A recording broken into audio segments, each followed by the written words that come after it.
Erev Tov les Koulam, bonsoir à tous et à toutes. Euh, Si vous le voulez bien, j'aimerais dédicacer le cours de ce soir pour l'élévation de l'âme de Gilbert Bat Zera, Be'ezrat Hashem Itor, Shenishmata Yetzroa Betzroa Chaim, et Leavdil Ben Chaim Ve'ametim pour la réussite. Et le Zivug Agun Be'ezrat Hashem pour Sandrine Myriam Bat Sarah Nicole et pour Nadia Chagit Bat Anet Hanina. Be'ezrat Hashem. Ok, désolé du retard, on a eu un petit problème de caméra. J'espère que l'image et le son, tout va bien. Ok, bon, comprenez que ça fait partie du direct. Voilà. Le cours de ce soir, avant de commencer, juste quelques infos. Comme vous savez, vendredi, Shabbat, c'est Rosh Chodesh. On a l'habitude ensemble de faire la tfila de la Géoula Rosh Chodesh. Comme vous savez, donc le Rosh Chodesh, je vous avais expliqué plusieurs fois qu'il y a une force particulière à Rosh Chodesh de faire accélérer l'avenue de la Géoula Berachamim.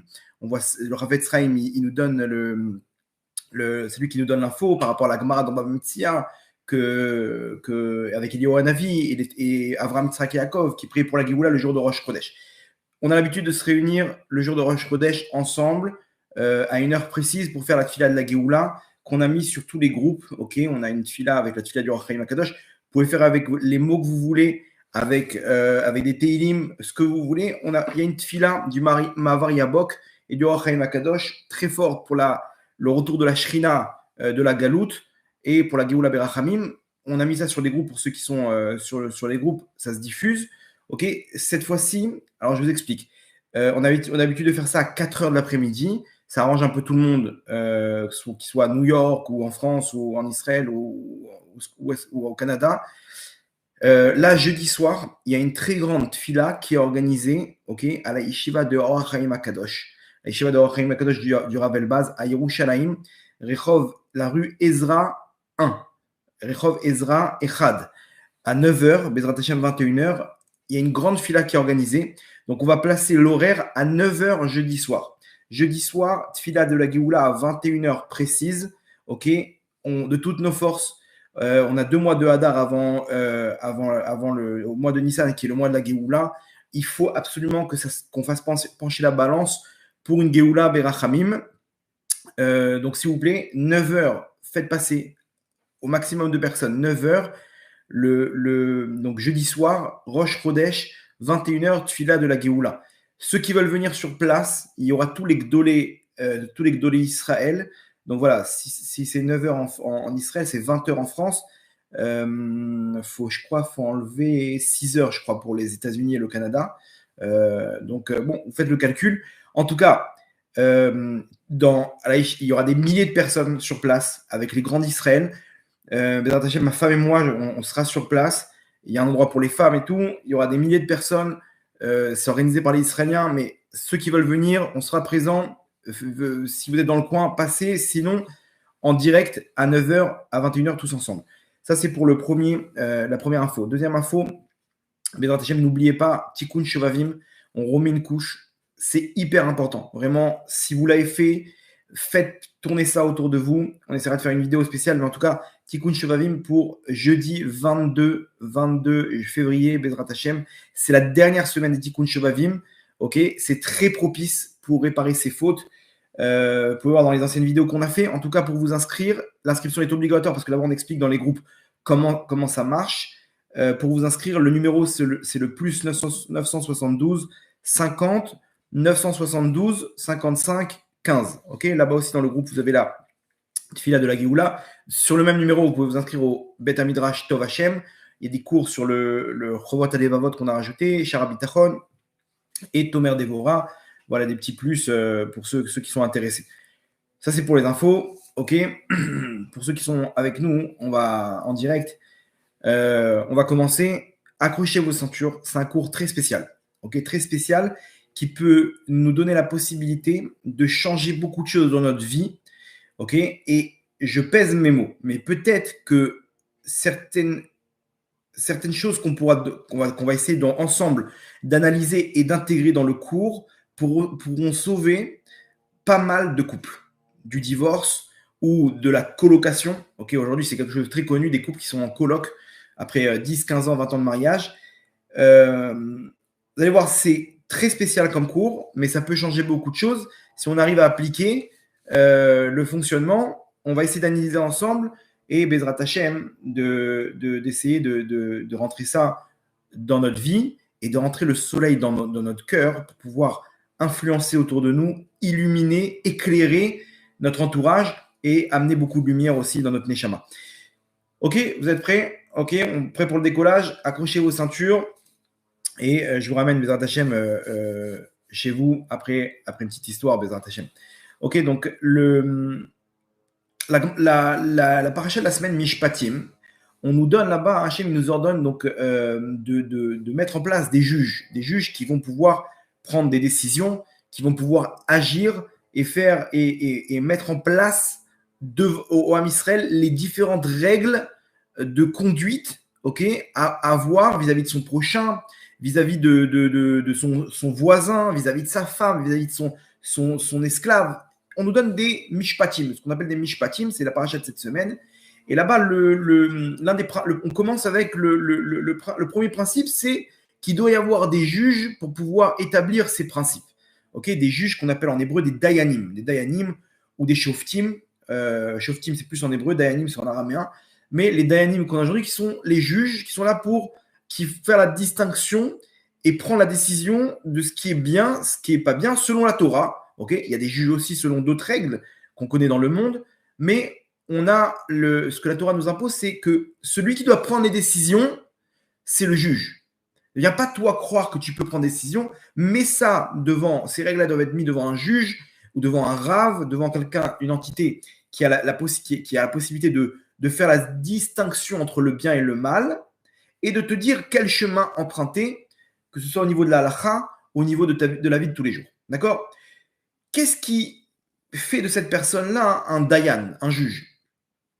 Donc, comme on l'a dit, c'est qu'il a la capacité, par ses connaissances, de prendre des décisions.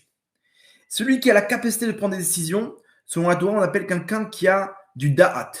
Selon la Torah, quelqu'un qui a la distinction, qui a la connaissance, ok? On appelle ça le da'at. Okay? Rappelez-vous bien de ce terme, on en a parlé plusieurs fois. Je crois que vous êtes vous connaissez bien les coulisses de la Neshama grâce au cours, j'espère bien en tout cas. Et vous savez ce que c'est le da'at? Rappelez-vous, le da'at, c'est la connaissance. Mais la connaissance, pas l'intelligence ou la sagesse. C'est quelqu'un qui sait prendre des décisions. Un dayan, il a cette caractéristique de prendre des décisions. Ok? Le plus grand des dayanim sur terre, le plus grand des juges qu'on a connus, c'était ni plus ni moins que David Ameler.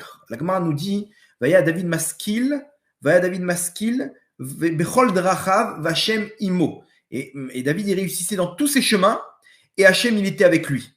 La Gemara nous dit, ça veut dire quoi? Et Hachem, il était avec lui. Mais la Med, Shalacha Kamoto Bechol Makom.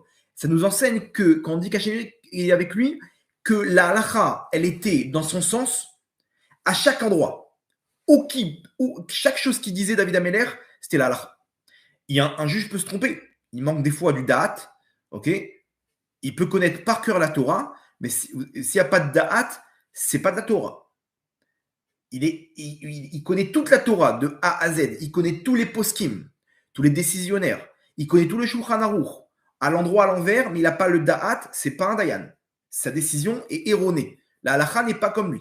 David Ameler, il connaissait toute la Torah, mais lui, nous dit la Gemara, la halacha, elle était comme lui à chaque endroit. Halacha kamoto bechol makom. Qu'est-ce qu'il avait, David Ameler, de particulier pour que tout ce qu'il disait, c'est exactement ce qu'Hachem lui voulait? Il avait ce da'at spécial qu'aucune autre personne n'avait. Par exemple, on dit qu'il y a certaines halachot, dans la Gemara, on voit, entre Rava et Abaye, deux grands décisionnaires des Amoraïm de la Gemara, la halacha, elle est en majorité comme l'un des deux, sauf pour certains cas. Pareil pour Bet Shammai et Bet Hillel, la halacha, elle est comme Bet Hillel, sauf pour certains cas, etc. Rabbi Yochanan, Resh Lakish. Là, on nous dit, David Ameler, sache une chose, il n'a jamais eu tort de sa vie. Chaque fois qu'il donnait la halacha, il avait le da'at pur. Un da'at pur, il ne se trompait pas. C'est Hachem qui témoigne quand la Gemara nous dit Hachem Imo, Hachem il était avec lui. Les Dayanim, on nous dit que la Shrina, elle réside en eux. Elle est là. Quand un Dayan, il croit qu'il prend la décision, il n'est pas tout seul. Il a Hachem avec lui. Hachem, il a Hachem avec lui et Hachem, il l'aide à prendre les bonnes décisions. Comme ça, un jour, ils ont posé la question au Rav Mordechai Eliyahu à la Vachalom. Ils lui ont posé une question d'Alacha. Le Rav Mordechai Eliyahu, il leur a dit, dites-moi, c'est une vraie histoire? Ils ont dit non, c'est une question qu'on s'est posée au Beth Midrash. On s'est posé la question, et si dans un cas comme ça et comme ça et comme ça? Il dit, ah, c'est pour ça que je n'arrivais pas à trouver la réponse. Il leur a dit, si c'est une vraie histoire, Hachem, il est là pour m'aider à trancher le cas. Et il dit, là, bizarrement, j'arrive pas à trancher. Il a pas Hachem avec lui. Parce que c'était pas une vraie histoire. On n'a pas besoin c'était juste comme ça, il voulait pour s'amuser, pour le fun, comme ça, il voulait une réponse. Ils lui ont posé la question. Mais il n'arrivait pas à trouver parce qu'il n'y avait aucune incidence. Donc, Hachem n'était pas avec lui. Et imaginez-vous l'humilité qu'il faut avoir pour dire, sans Hachem, je suis zéro, je comprends rien. Rien du tout. Bref.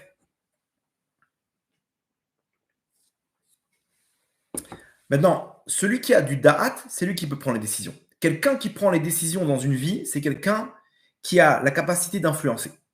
Remarquez bien, les gens qui arrivent à prendre des décisions, généralement, c'est des meneurs. Quand il se passe quelque chose, dans une scène spécifique, les gens, ils cherchent du regard qui sait prendre des décisions.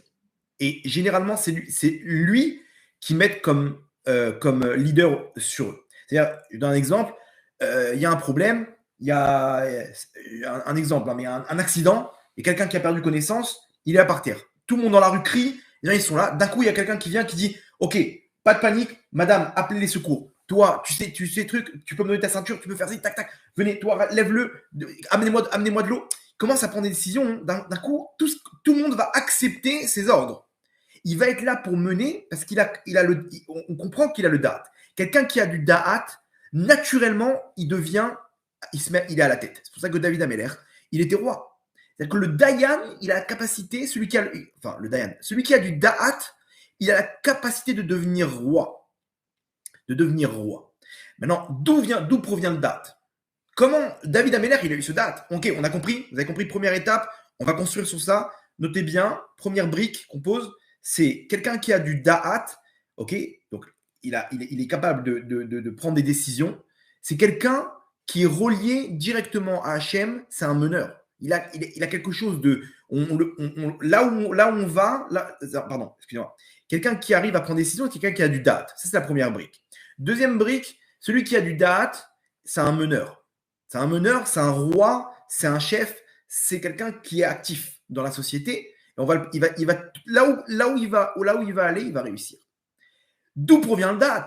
La question qu'on pose, ok, j'ai compris. Là, tu m'as donné une clé. Si j'arrive à avoir du da'at, je peux arriver à influencer. Et c'est une arme très forte aujourd'hui, pas pour contrôler les gens, mais pour qu'une personne, elle doit être ce roi dans sa vie, ce Dayan dans sa famille. Il doit être là pour prendre les décisions. Et quand ses enfants ils voient un papa qui est là ou une maman qui est sûre d'elle, qui prend des décisions, ça donne des enfants équilibrés. Ça donne des enfants qui sont sûrs, qui ont de l'assurance, qui ont peur de rien, qui ne se laissent pas arnaquer, ils sont forts dans leur néfèche, ils ont un mental de feu. Ok? D'où ça vient? Qu'ils ont eu les parents, c'était des exemples. Ils étaient là, meneurs. Ok? Dans ton travail, avec ta femme, avec ton mari, quand il y a quelqu'un qui est là pour mener le couple, ok? Ça change tout. Donc, aujourd'hui, on est éteints. On est dans une génération où les gens, ils sont éteints. Personne ne veut rien faire. On est tous des moutons. On est tous éteints. Si on arrive à avoir ce da'at, alors à ce moment-là, on va pouvoir faire, on fait rentrer dans notre cœur un soleil. On a ce soleil qui est là pour éclairer autour de nous et pour donner cette lumière dans l'obscurité. La génération d'aujourd'hui, c'est l'obscurité totale. Personne ne peut nous dire qui, quoi, comment. On est tous des loques. On est tous des larves. On a des limaces. Il y a là, avance, ça dit, mais qu'est-ce que c'est? Je n'arrive pas à avancer. On stagne, on est comme cette limace-là. T'as envie de la pousser, allez, mais bouge. On n'arrive pas à avancer. Pourquoi? Parce que j'ai pas de date, j'arrive pas à prendre des décisions. Ok, si on arrive à avoir le da'at, ça peut changer complètement notre vie. Ok, donc vraiment, prenez ces enseignements à cœur. Ça peut être révolutionnaire pour certaines personnes, surtout pour votre couple, pour vos enfants, pour votre entourage. Comment recevoir du da'at? C'est la question. Et si on arrive à comprendre, alors à ce moment-là, on peut tout changer. Deux éléments. Pour comprendre comment ça marche, ok, faut comprendre les sphirotes, les sphères célestes, comment elles sont alignées, pour comprendre d'où vient le da'at et avec quelle sphère il est relié.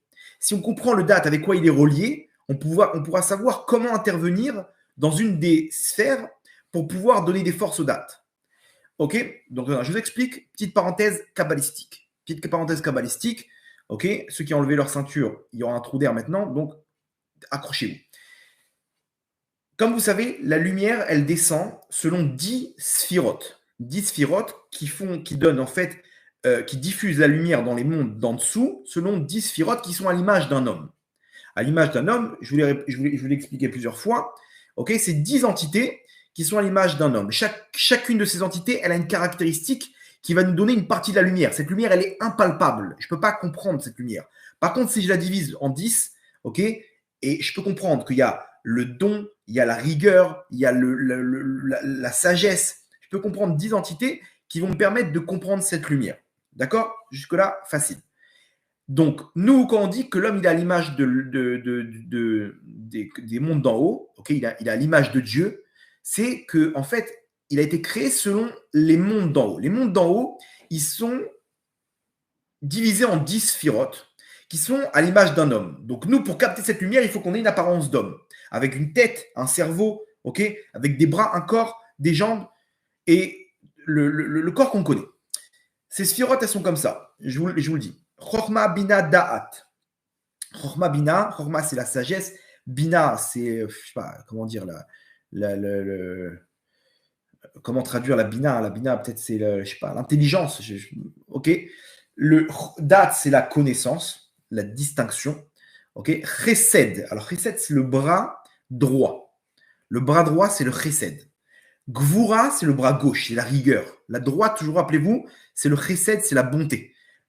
Gvura, c'est la rigueur. La gauche, c'est le din, la rigueur, les limites.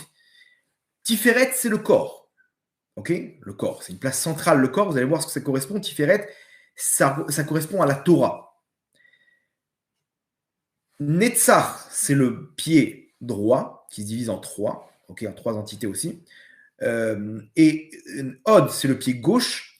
Et la brite, donc le membre de l'homme, comme la femme, il se divise en deux. Yesod, Malchut. Ok, on a 10. Chorma, Bina, Da'at. Keter, il est là, mais Keter, c'est l'intérieur de Da'at. Le Da'at et le Keter, ils sont reliés. Le Da'at, c'est l'extérieur du Keter. Ok, donc laisse tomber, on va prendre que le Da'at. Donc on a Chorma, Bina, Da'at. Chesed, Gvura, Tiferet, Netzach, Od, Yesod, Malchut. 10 Sphirot. Ok, jusque-là, on avance. Comment ils sont déterminés ces sphirotes? Ok, on a Chachan, Baga, Datim. Chachan, c'est quoi? Chorma, Chesed et Netzach. Ok, c'est trois lignes. Ok, et la ligne de gauche, donc c'est Bina, Gvura, Od, donc Baga, si on prend les initiales, et Datim. Datim, c'est quoi? C'est Da'at, Tiferet, Yesod, Malchut. Ok, donc ça veut dire que le Da'at, il est relié à la Tiferet. À la Tiferet, c'est-à-dire c'est dans la même ligne que le Da'at, il est dans la même ligne que la Tiferet, que le Yesod et la Malchut. Ces quatre entités, lorsqu'elles sont reliées, alors le Da'at, il peut s'illuminer. C'est-à-dire, j'explique. Donc, où on commence, on illumine le Da'at il influence sur les trois autres entités, ou on part d'en bas et on alimente les sphirotes de Malchut et de Yesod, et donc on donne des forces aux Da'at. Ok? Donc j'explique. Bien entendu, que le Tiferet au milieu, qui est la Torah. David Amelech, lui, à la Vachalom, il avait. Qu'est-ce que j'aime, David Amelech? Moi, que vous sachiez, hein, mon personnage, mon rave, c'est David Amelech. C'est-à-dire le personnage, si vous me dites quel est ton personnage préféré de toute la Torah, c'est David Amelech. Quand le Mashiach, il va venir, Bezrat Hashem, et qu'il y aura la résurrection des morts, si vous me cherchez, je suis dans la yeshiva de David Amelech. Moi, je serai là-bas, je ne bouge pas, je l'attrape son habit et je reste à côté de lui. C'est parfait, la perfection, c'est la shrina en lui. David Ameller, c'est quelque chose de grand. En tout cas, David Ameller, lui, pourquoi il a du date? Ok, donc il est arrivé à le date qui est aussi le Keter, hein, qui est la royauté, comme je vous ai dit. C'est ça qui amène à la royauté. Le date, il faut qu'il soit relié avec le Tiferet. Tiferet, c'est la Torah. Si on a du date sans Torah, il y a du date chez les peuples du monde. Ok, il y a de la connaissance. La philosophie, les sciences, il y a du date. Ok, c'est plutôt de la chorma, mais il y a du date. On peut prendre conseil chez un psychologue, chez quelqu'un de. Il n'y a pas de problème, on n'est pas contre. Mais nous, le date qu'on cherche, c'est un date qui est relié à la Tiferet. Tiferet, c'est la Torah. Ce qu'on appelle date Torah. Date Torah, c'est un date qui est relié forcément à Tiferet. Aujourd'hui, comprenez une chose, c'est qu'il y a beaucoup de Torah, mais qui ne sont pas reliés aux dates. Par exemple, j'ai peur de rentrer trop en profondeur et de vous perdre, mais en gros, comme ça, la Torah, c'est bien, ok? C'est-à-dire que, mais c'est la connaissance absolue, mais si elle n'est pas reliée au da'at, bah ça ne vaut rien. Les gens, ils en font aujourd'hui un objectif, un but. Je suis devenu un Talmid Chacham. Ok, qu'est-ce que tu fais avec ça? Si c'est pas relié au da'at, ça vaut rien. Ça vaut rien. Tu sais étudier la Torah, super, mais qu'est-ce que tu fais avec cette Torah? Bah voilà, je tiens le monde. Non. Sans da'at, c'est vide. Sans da'at, on perd ce qu'on appelle l'objectif. Le da'at, c'est Hachem. C'est tout ce que tu fais pour Hachem. Si tu fais pas, si tu n'étudies pas la Torah pour Hachem, tu n'as rien fait avec ça. Tu étudies la Torah pour toi, ça vaut rien. Ça vaut, c'est quelque chose de. C'est le premier niveau, mais ça vaut rien. Il faut que tu étudies pour le da'at, pour comprendre Hachem. Il faut que la Torah soit un intermédiaire pour arriver à Hachem, pour arriver au da'at. Okay, et inversement, des fois, on a de la Torah où on n'a pas le da'at que de l'objectif de la Torah. Je donne un exemple. Un exemple qui m'arrive là ces derniers temps, je suis en discussion avec des rabbanim, des dayanim qui connaissent les poskim, c'est les décisionnaires, comme le bout de leurs doigts. Et on a des genres de discussions sur la perruque d'aujourd'hui, hein, pas selon la halakha. La perruque d'aujourd'hui, et je suis en train de leur expliquer combien la perruque d'aujourd'hui, c'est un problème selon la définition même de ce que Hachem il attend de nous. Ok? Par exemple, il y a le Maguid Midouvna, il ramène un exemple, il dit, en fait, je ne vais pas trop rentrer dans le sujet, ça me dérange d'entendre ce sujet-là, mais en fait, le sujet, il est comme ça, c'est que le but de pourquoi une femme doit se couvrir la tête, c'est pour la tsniout. C'est quoi la tsniout? Définition de la Torah, être discret. Ok? Être discret. Donc maintenant, quand une femme, elle se couvre la tête avec des cheveux qui font d'elle une femme encore plus belle qu'avant, et qu'elle a perdu l'objectif qui est la tsniout, même si tu ramènes tous les poskim Shulchan Aruch, c'est l'oda Torah. C'est pas le da Torah. C'est-à-dire qu'Hachem, pourquoi il a dit de couvrir la tête? Pour la tsniout. Maintenant, aujourd'hui, on se couvre la tête, mais on n'a pas la tsniout. Donc, c'est ce qu'on appelle la Torah sans da Torah. Vous comprenez le truc? Maintenant, je me bats avec eux pour leur dire, ça ne rentre pas dans la définition de ce que c'est la tsniout. Et ils me ramènent le Shulchan Aruch, ils me ramènent les poskim, les décisionnaires. Tu peux me ramener ce que tu veux, mais il n'y a pas de date Torah. C'est ce qui s'appelle une Torah qui est déconnectée du date. Ok? Le Maguid Midouvna, il ramène un exemple. Il dit c'est l'exemple de quelqu'un qui veut construire une maison. Il veut construire une maison, il prend un entrepreneur et il lui dit voilà, tu vas me construire une maison et je veux comme ça et comme ça et comme ça. Ok, d'accord. Maintenant, son copain, il lui dit dis-moi, tu as construit une maison, mais tu as pris cet entrepreneur, tu sais que lui, c'est un arnaqueur. Et j'en suis sûr qu'il t'a pas dit que tu avais le choix de telle tuyauterie ou tu avais le choix de tel carrelage. Ouais, il ne m'a pas posé la question, il m'a donné directement le carrelage. J'ai dit alors non, il t'a arnaqué. Il doit te donner le choix. Tu peux choisir. Ne prends pas n'importe quel carrelage. Il faut que tu prennes le carrelage anti-glissade, le machin, telle tuyauterie, sinon dans 2 ans, tout va fuir. Ça, laisse tomber. Il dit ah ouais, alors quoi? Appelle-le. Il appelle, il dit écoute, il faut qu'on prenne rendez-vous. Tu m'as arnaqué. C'est-à-dire, explique-moi. Il dit regarde, moi, je veux changer de carrelage. J'ai le choix, oui ou non? Il dit oui. Alors pourquoi tu me dis pas que j'ai le choix? Il dit ouais, excuse-moi, machin, tu vois, t'as voulu m'arnaquer. Il dit vas-y, choisis ce que tu veux. Il lui montre le catalogue, il dit ok, je veux tel carrelage. D'accord. Tuyauterie, je peux changer? Il dit oui, tu as le choix. Vas-y, qu'est-ce que tu veux? Il choisit sa tuyauterie. Il lui dit maintenant, on m'a dit aussi qu'on pouvait changer la porte. Je veux une porte blindée. Tu vas pas m'arnaquer, hein. Je mérite une porte blindée, tu me mets une porte blindée dans le truc. Ok, d'accord. Il lui met la porte blindée, il signe le contrat. 2 semaines après, il vient l'entrepreneur avec les clés. Il lui dit voilà, Mazal Tov, voilà ta maison. Il lui dit mais c'est une blague ou quoi? Quel rapport? Pourquoi tu me donnes 2 semaines après? Comment t'as fait? Il lui dit bah voilà, viens voir. Il dit ok, j'ai envie de voir. Il arrive devant sa maison et il voit une porte avec aucun mur autour. Il dit mais c'est une blague ou quoi? Il dit comment ça c'est une blague? Viens, rentre, tu vas voir si c'est une blague. Il rentre, il ouvre la porte, il voit le carrelage qu'il a commandé. Donc il lui dit attends, la porte, t'es d'accord avec moi, c'est une porte blindée? D'accord. Le carrelage, bon, c'est bon ou pas? Viens voir la tuyauterie. Il lui montre là-bas un évier avec une tuyauterie. Il dit voilà, sache que cette tuyauterie, c'est exactement ce que tu as commandé. C'est bon, on est quitte, toi et moi? Allez, serre-moi la main. Et il dit mais attends, tu me charries? Comment ça, je te charrie? C'est ce que il y a écrit, regarde, je te montre le contrat, tuyauterie, porte blindée et carrelage. Qu'est-ce que tu veux? Il dit mais non, mais je t'ai demandé une maison. Et dans la maison, je t'ai demandé 1, 2, 3. Ça, c'est l'exemple du Maguid Menouvna. Qu'est-ce qu'il nous dit cet exemple? Il nous dit, Hachem, il te dit pareil. Je t'ai demandé la tsniout. Dans la tsniout, je t'ai demandé 1, 2, 3, dont de te couvrir la tête. Aujourd'hui, on se couvre la tête, mais on oublie le but, qui est la tsniout, qui est de rester discrète. Et ça, c'est Da'at Torah. Da'at Torah, ça veut dire, la Torah, si, il ne faut pas que tu oublies le but. Le but, c'est de respecter ce qu'Hachem il a demandé. Donc toi, tu es coincé dans la Torah, mais tu prends un mur derrière. On a oublié l'objectif. OK? Donc, on répète. Da'at, Tiferet. Tiferet qui est déconnecté du Da'at, ça vaut rien. La Torah qui est déconnectée du Da'at, ça vaut rien. Maintenant, à quoi est relié le Da'at? Donc, à partir de la Tiferet qui est la Torah, au Yesod. Yesod, c'est ce qu'on appelle la Brite. Tout ce qui est Shmirat Abrit, en gros, la Gdusha. Quand quelqu'un il est Kadosh, et ça c'est le point où je vais arriver, quand quelqu'un il arrive à la Gdusha, il récupère du Da'at. La goutte de semence elle-même, elle provient du Da'at.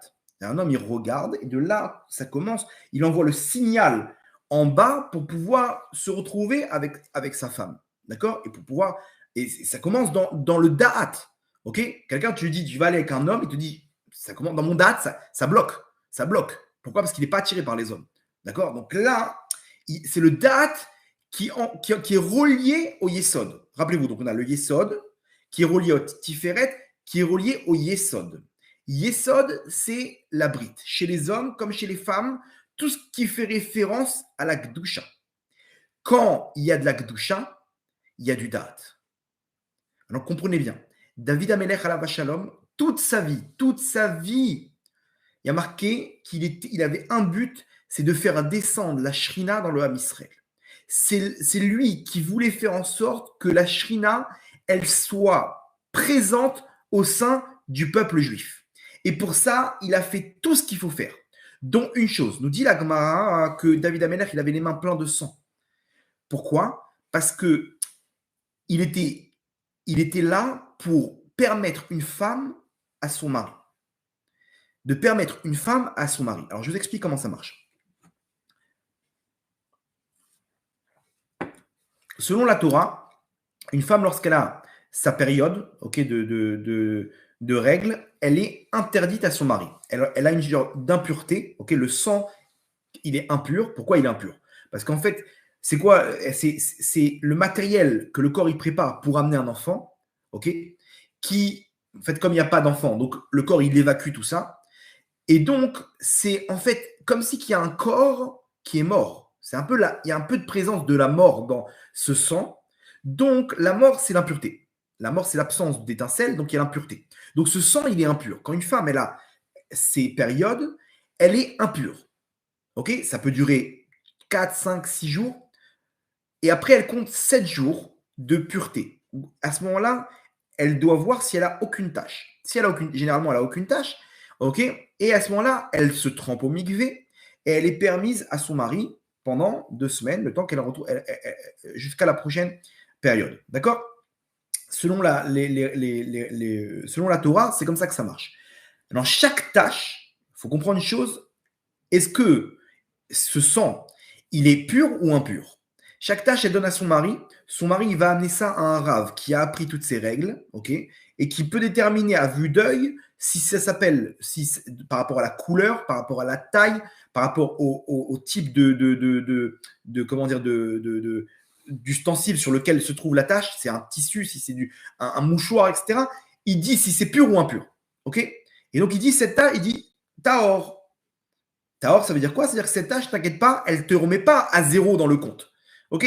Tout simple. David Améler en personne, le roi d'Israël, il était là pour s'occuper d'une chose, qu'une femme, elle soit permise à son mari. Pourquoi, nous dit la Gemara? Parce qu'il avait un objectif, l'Erbot Tehara Israël, de multiplier la pureté au sein d'Israël. Quand une femme, elle est Théora, il y a la Shrina, il y a la Gdusha. Tout l'objectif de David Améler pour qu'il y ait la Shrina, il faut que les femmes elles soient pures. Et pour ça, en personne, lui-même, il avait la capacité, rappelez-vous que la halakha est comme lui, il avait la capacité, plus que tous les autres Dayanim, de pouvoir arriver, selon le Tiferet, qui est la Torah, avec son Da'at, de permettre une femme. Attention, pas qu'il mettait de côté la halakha. Mais il était tellement fort, David Améler, qu'il arrive à trouver les astuces selon la halakha, selon la Torah, pour permettre une femme à son mari. Et quand une femme elle se retrouve avec son mari, il y a la shrina qui descend, il y a la Gdusha, la tahara. C'est-à-dire que tout l'objectif de David Améler, il savait, la shrina, pour qu'elle soit là, il faut qu'il y ait de la Gdusha, il faut qu'il y ait de la tahara, la pureté. Quand quelqu'un il est pur, ok, alors il y a la Gdusha, il y a la shrina. Donc David Améler, pourquoi il avait beaucoup de dates? D'où il vient le date de David Améler? Tout simplement parce qu'il multipliait la Gdusha dans le Ham Israël. Donc plus il y a de la Gdusha, plus il y a du date. C'est une règle, puisque la Gdusha, elle fait partie du Yesod. Le Yesod, il est relié à la Tiferet, au date. Si ton Yesod, il est bombe atomique, tu reçois beaucoup de dates. Vous comprenez? Pourquoi? Parce qu'il y a la Shrina. Quand il y a la Shrina, il y a Hachem. Donc tu es relié à Hachem par la Gdusha. Donc ton date, il est relié à Hachem. Ça, ok? Et donc, ton date, il est surpuissant. Tu arrives à prendre les bonnes décisions et tu deviens roi d'Israël. Vous comprenez d'où ça vient, David Améler? Pourquoi il devient roi? Parce qu'il a du date. D'où vient le date? Parce qu'il y a de la Gdusha. Quand il y a de la Gdusha et de la pureté, l'homme, il reçoit du date. Ou la femme, quand elle est Gdusha, quand elle est pure, quand elle est Théora, elle est Gdusha, elle est Tsnoa, elle reçoit du date. Elle est équilibrée, elle se sent bien dans sa peau. D'où ça vient? Elle a du date. Vous comprenez? Ok. Maintenant, comprenez bien. Hein. Moi, j'étudie ces halachot de Terata Mishpacha. Ma femme aussi, elle étudie ces halachot-là. Les gens, ils n'ont pas compris c'est quoi le Da'at Torah. Les gens, ils sont là à dire non, je suis marmire. Il dit à sa femme, non, c'est pas grave, reste. On va prendre sur nous encore 7 jours de plus que tu sois impur. Habibi, c'est l'autre Da'at Torah. Il y a des rabbinim aujourd'hui qui n'osent pas permettre les femmes. Pourquoi? Parce qu'ils ont, non, c'est pas grave, on va être marmire, on va être rigoureux, on va la laisser encore impure. Zélo Torah. Pourquoi? Parce que le date, il est mauvais. Le date, c'est quoi? L'objectif, c'est qu'il faut multiplier à Tarab Israël. Le Rav Ovadia Yosef, il allège beaucoup les halachot. Pourquoi il allège les halachot? Parce qu'il dit, le but de ces halachot-là, c'est qu'elles doivent être allégées. Il n'y a pas de mesure de chassidoute dedans, d'être rigoureux dans ces halachot-là. Pourquoi? Parce que le but qu'Hachem il a mis ces halachot-là, c'est pour les briser au maximum, pour faire entrer la shrina au maximum dans l'âme Israël, la pureté au maximum dans l'âme Israël. Donc, quand toi, tu mets de plus en plus de règles, Zélodat Torah. Il y a des rabbinim qui ne connaissent pas ça. Ils sont là en train d'interdire. Permettre à le Torah, hein, selon la Torah. Pas permettre le mec, il dit à sa femme, ah, c'est bon, vas-y, non, demande à un rave. Mais le Rav Yosef, il dit explicitement, il faut aller voir un rave qui a les forces d'alléger les halachot de pureté familiale. Comme ça, il dit noir sur blanc. C'est-à-dire que le Rav Yosef, il a le Da'at Torah. Vous comprenez maintenant c'est quoi le Da'at Torah? Da'at Torah, tu comprends c'est quoi l'objectif? Ta Torah, elle est reliée à Hachem. Elle est reliée au Da'at. C'est quoi le Da'at Torah dans les règles de Gdusha? D'alléger au maximum. Tzadika, tu dois être le maximum Théora. Point. Tu as une tâche, tu dois aller voir un rave le maximum pour qu'il ne vienne pas te dire bon, c'est pas grave, je suis impur. Non, va voir un rave. Parce que tu dois laisser la shrina en toi. Par contre, le Rav Ovadia Yosef, tout ce qui est tsniout et perruque, assour. Pourquoi? Parce que là-bas, tu dois au maximum te protéger des autres. Là-bas, tu multiplies l'impureté. Quand un homme il regarde une femme mariée et qu'il a des mauvaises pensées, ok, il fait des avérotes. Donc là-bas, dans tous les trucs de tsniout, il faut être au maximum rigoureux. Parce que là-bas, plus tu as des barrières, plus tu rajoutes la Gdusha. Vous comprenez l'inverse? Alors, bizarrement, le Rav Ovadia Yosef, il est très cool dans les puretés familiales, que c'est des Riyuv et Karet. Par contre, tout ce qui est en dehors de la maison, il est très rigoureux. Pourquoi? Parce que là-bas, le but, c'est de ne pas multiplier la Touma dans l'âme Israël. Donc, il faut au maximum que tu te protèges et que tu sois au maximum là pour ton mari. Comprenez? Une femme, elle doit être au maximum belle avec son mari et de se protéger des autres regards. Zeda Torah. Combien ça manque aujourd'hui, Rabotai? Combien il nous manque de date Torah, de Gdolim qui puissent trancher des halachot comme ça, parce qu'ils ont le date Torah, il nous manque des David Ameller. Il n'y a que le Mashiach qui va pouvoir remettre les choses en place. Aujourd'hui, il n'y a plus de date Torah. C'est très rare de trouver des rabbinim qui sont émettent et qui comprennent exactement qu'est-ce qu'Hachem il veut. De quoi ça dépend? Gdusha. David Ameller, lui, il avait ça. Un autre roi qui avait ça, Yosef Hatzadik Alav Shalom. Yosef Hatzadik, il avait un date que Paro, quand il a entendu le date de Yosef, il a compris exactement, lui, il a du date. C'est lui qu'il me faut. Lui, c'est lui que je veux qui dirige mon pays. Parce que, comme je dis, le date, il donne une force active. Tu as envie d'être dirigé par lui. Ok, qu'est-ce qu'on fait maintenant? On était tous perdus. On ne sait pas quoi faire. Les sorciers de Paro lui-même, il ne comprend rien. Les sorciers, les conseillers, les ministres. Il y a un mec qui comprend, qui a compris, c'est lui le roi. Lui, il sera en dessous de moi, il dit Paro. Ce sera lui mon second. Tout ce qui se passera dans ce pays, ça passera par lui. Parce qu'il a du date. Maintenant, d'où il a reçu le date, Yosef Hatzadik? Juste avant, la Torah nous raconte l'épreuve qu'il a eue avec la femme de Potiphar qui a essayé de le faire tomber. Il n'est pas tombé. Son yesod, il est resté fort. Il reçoit du date, il peut influencer. C'est-à-dire qu'aujourd'hui, si on n'arrive pas à influencer, c'est qu'il nous manque du date. Pourquoi il nous manque du date? Parce qu'il nous manque de la Kedusha en nous. Il nous manque cette pureté en nous, dans notre cœur. Il nous manque cette force que Yosef Hatzadik il avait. Et regardez bizarrement, mais là vous allez comprendre, quand Yosef Hatzadik il se dévoile à ses frères, il est, maintenant comprenez bien, Yosef Hatzadik il a failli tomber. On ne nous parle pas qu'il soit comment dire, qu'il soit parfait au niveau de la, non, on ne parle pas de ça. On parle de quelqu'un qui a compris, Bédat, je ne peux pas tomber. Je ne peux pas te quitter, Hachem. Je suis avec toi, Hachem. Et il a réussi à ce niveau-là. On l'appelle quand même tzaddik, même s'il a failli tomber. Ok, comprenez qu'on n'est pas dans le résultat, on est dans l'effort. Quand il se dévoile à ses frères Yosef, il leur dit, dites à mon père toute la richesse et toute la grandeur que j'ai en Égypte.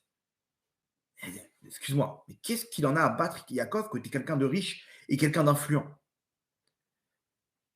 Maintenant, vous allez comprendre. Donc, vous pouvez répondre à la question. Yosef, il veut dire à son père, papa, je suis resté kadosh. Comment Yaakov, il va savoir que je suis resté kadosh? Bah, très bien. Dites-lui, il lui donne, il remplit des charrettes de biens et d'or et d'argent et de comment dire, de choses de valeur. Il dit, voilà, montrez à mon père tout ça, dites-lui que ça, c'est toute la force que j'ai en Égypte.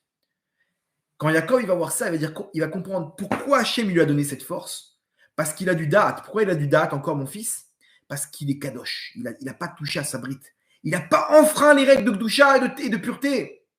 Donc, il est kadosh. Donc la force de Yosef, elle vient de la Gdusha. Vous avez compris ce qu'il comprend, Yaakov, quand il voit toutes les charrettes là? Il dit, waouh, mais en fait, c'est exactement ça ce qu'il nous faut. Il a encore kadosh, mon fils. Vous avez compris comment ça marche? D'où tu sais, Yaakov, qu'il a encore kadosh? Tu ne peux pas savoir. Si, il y a une chose. S'il a du date, il est forcément en haut de la liste, en haut de l'échelle. D'accord? On continue.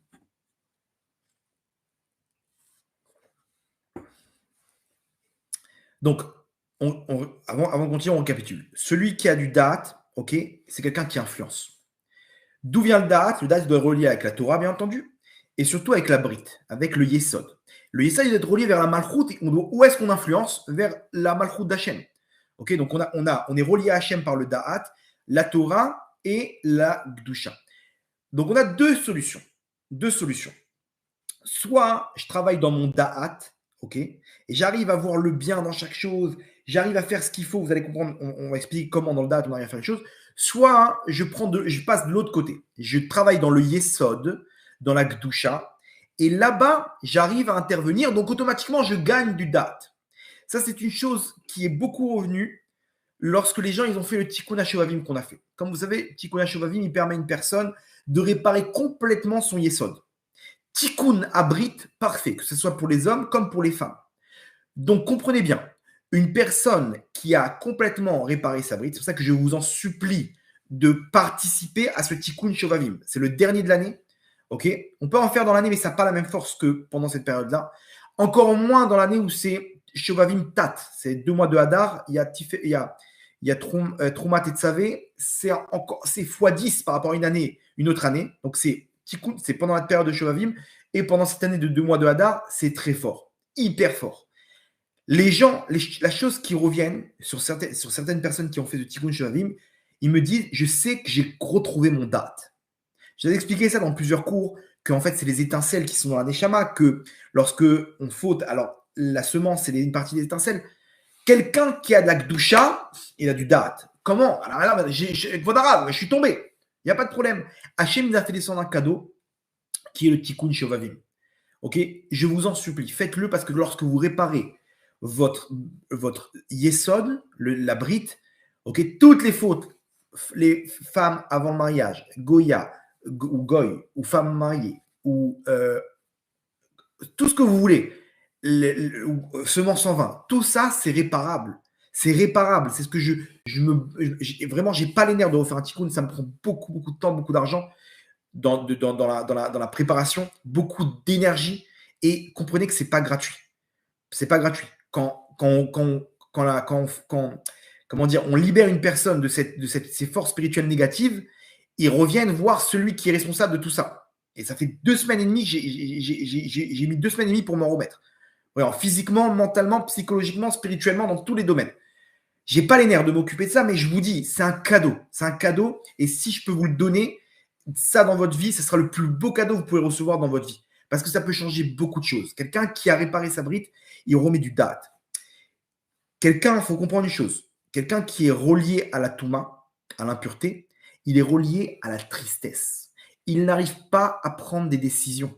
Il a plus de date. Il sait ce qu'on appelle une loque. Il est là, sa femme, elle n'en peut plus, lui. Elle a un autre gosse. Elle a tous ses enfants et elle a le gros bébé. Le gros bébé, c'est son mari. Il ne sert à rien. Il est agressif. Il est méchant. Il est. Qu'est-ce qui t'arrive, mon tzaddik? Qu'est-ce qui t'arrive? J'ai un mal-être. Je sais pas, j'ai ce mal-être en moi. Ou une femme, elle est là, toutes ses avérotes, elles reviennent. Le passé, il revient au bout d'un moment. Et comment dire? Et c'est là que le Yitzhara, il attaque, il accuse. Et du jour au lendemain, ça lui tombe dessus. Elle a ce mal-être, elle se sent pas bien, elle se plaint, elle comprend pas pourquoi elle n'arrive pas à prendre des décisions, elle en peut plus avec ses enfants. Tzadika, il y a une clipa. Là, il manque du date. La Gdusha, elle nous connecte à la Simcha. Comme ça, la Gemara dans Haggai nous dit que dans les mondes d'en haut, il n'y a pas de tristesse. Il n'y a que de la Simcha. Pourquoi? Parce que la Gdusha est égale à la Simcha. La tristesse, c'est l'impureté. Pourquoi aujourd'hui on est éteint, notre cœur il est vide? Parce qu'on est dans la Touma, malheureusement, on est relié à l'impureté. Quand on se relie, on répare, on est relié à la Gdusha, alors on est relié à la Simcha. La Simcha, c'est quelque chose de naturel qui vient de la Gdusha. Je peux vous donner tous les conseils de la terre pour vous rendre joyeux. Je peux vous donner tout, je vous donne $1 million. Je dis, vas-y, va kiffer toute ta vie. Prends ce que tu veux, tout est permis, carte blanche. Les femmes, la drogue, la coke, ce que tu veux, ok?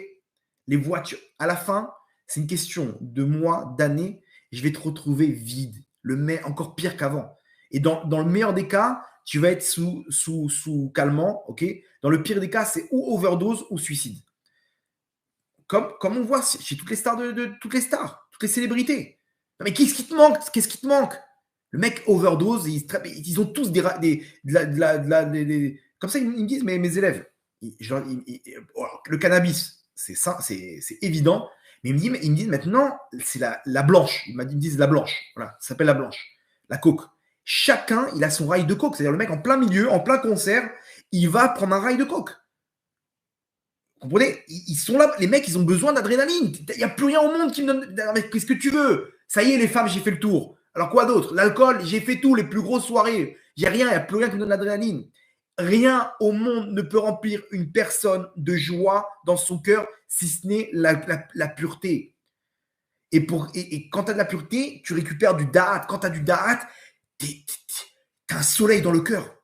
Tu es là, tu prends des décisions, tu es une bombe atomique. Tu avances, tu es une lumière, tu as un soleil dans le cœur là. Waouh, tu es bien, tu te sens bien. Et tout le monde autour de toi, tout le monde veut être à côté, tout le monde veut être là, présent à côté de toi. Tu dégages une énergie parce que tu as du da'at. Tu as Hachem, tu as la shrina en toi. C'est pas terminé en bataille. Ah, maintenant, l'inverse, celui qui n'a pas de Gdoucha, il n'a pas de date, c'est une loque, il n'arrive pas à prendre des décisions, il est fatigué de la vie, il est lourd. Et Rabotai, comprenez une chose, 90% des problèmes de Shalom Bayit, des problèmes de couple, viennent de ce problème-là. Par rapport à un homme, c'est un des problèmes. C'est comment dire, le problème central dans le couple, c'est ce que je vais vous dire maintenant. Et ça, prenez-le avec vous. Je pense que le conseil, les gens, ils sont là à s'occuper des problèmes de Shalom Bayit. On est à presque 2/3 de divorce aujourd'hui. C'est une catastrophe. Le problème, je vais vous le dire maintenant, le problème central, c'est quoi? C'est exactement ça. C'est que l'homme, il n'arrive pas à donner à sa femme. Il n'arrive pas à donner ce qu'elle a besoin. Comprenez une chose. Si l'homme, il n'arrive pas à influencer sa femme, il n'arrive pas à lui donner de l'attention, de l'affection, c'est la fin du couple. Un couple, il a un budget. Ce budget, l'énergie, l'essence même qu'une femme, elle reçoit, c'est par rapport à toute l'attention, ce qu'on appelle la tsumat lev, qu'un homme, il donne à sa femme. Ok? Si jamais l'homme ne donne pas de l'attention à sa femme, c'est une question de mois avant que ce couple soit complètement éteint et qu'on finisse en coloc. Alors, je vous explique le principe.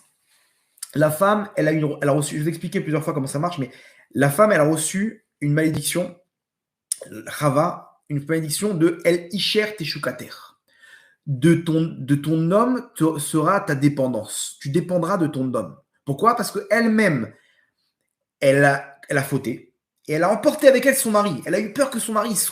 Maintenant, elle sait très bien que la sentence d'avoir mangé du fruit interdit, c'est la mort. Quoi, je vais mourir, mon mari il va se retrouver avec une autre femme? Pas du tout. Elle a convaincu son mari, tu seras avec moi dans le meilleur comme dans le pire. Très bien. Tu veux que ton mari soit avec toi? Donc, la klala, mesure pour mesure, c'est que ton mari, il sera, même quand il ne sera pas là, tu seras dépendante de son attention. Une femme, c'est une klala pour elle. Elle déteste dépendre. Elle sait très bien. Pourquoi tu ne me dis pas des compliments? Pourquoi tu me dis, elle ne peut pas lui dire ça. Elle ne peut pas lui dire, mais dis-moi des compliments. Dis-moi que c'est bon. Dis-moi que je suis belle. Pourquoi tu le dis pas? Comprenez une chose, maintenant, lui, il ne peut pas le dire, c'est une loque. Il n'a pas de date, il n'arrive pas à prendre des décisions, il n'arrive pas à voir tout ça, il est passif. Il est passif, donc s'il est passif, son couple, il part en cacahuète. Et donc, comment ça marche? Une femme, donc, par rapport à cette clé-là, de nature, elle a besoin d'attention. Maintenant, pas une petite dose, une grosse dose d'attention. Une très, très grosse dose d'attention. C'est ça qui lui donne sa vitalité, c'est ça qui lui donne sa force, et c'est ça qui lui donne beaucoup, mais alors là, beaucoup de joie. Vous entendez ça? La joie intérieure d'une femme dépend de combien elle a reçu d'attention de son mari. Alors, il y a des femmes qui vont dire non, pas du tout, moi je ne suis pas comme ça. Pourquoi? Parce qu'elle s'est déconnectée de son mari.